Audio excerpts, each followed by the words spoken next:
Les institutions maliennes ont exprimé leurs vœux et le chef d'État du Mali répond par un message de félicitations pour service rendu à la nation en 2024. Faut-il le rappeler, les institutions du Mali ont posé de nombreux actes en 2024, non seulement pour la bonne gestion des ressources publiques, mais aussi et surtout pour la bonne marche de la nation. On en sait plus avec Sira Batili de l'ORTM.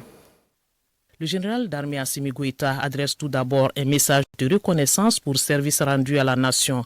C'est une évidence. Le rôle des institutions et des autorités administratives indépendantes est d'une grande portée pour le bon fonctionnement d'un État. Elles assurent à la fois la performance de l'État et le respect de ses normes. Selon le président Goïta, 2024, année de défi, a été couronnée d'avancées sur plusieurs fronts. C'est avec un grand intérêt que j'ai noté les réalisations et les projections de vos différentes structures, dont les engagements s'inscrivent dans le cadre de la refondation enclenchée par les organes de la transition. Nos institutions constituent sans conteste de véritables boussoles pour notre État, qu'il s'agisse entre autres du Conseil national de transition, de la Cour constitutionnelle, de la Cour suprême, du Conseil économique, social, environnemental et culturel, ou même du Haut Conseil des collectivités.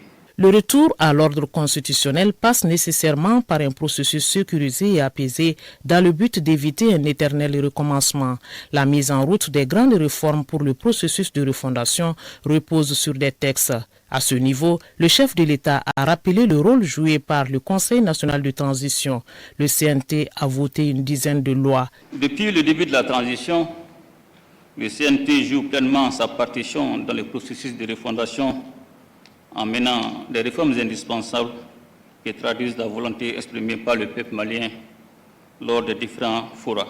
Pour la stabilité sociale, il faut une bonne justice et au bon moment. Ce rôle incombe aux institutions judiciaires. La justice qui a pour tâche d'interpréter et de faire appliquer la loi pour la bonne marche de la société.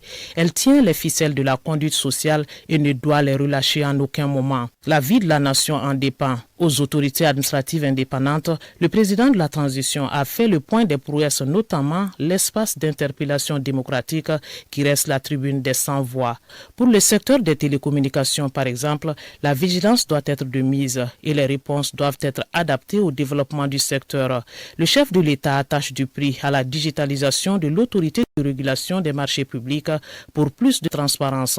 Des messages spécifiques ont été adressés à certaines structures.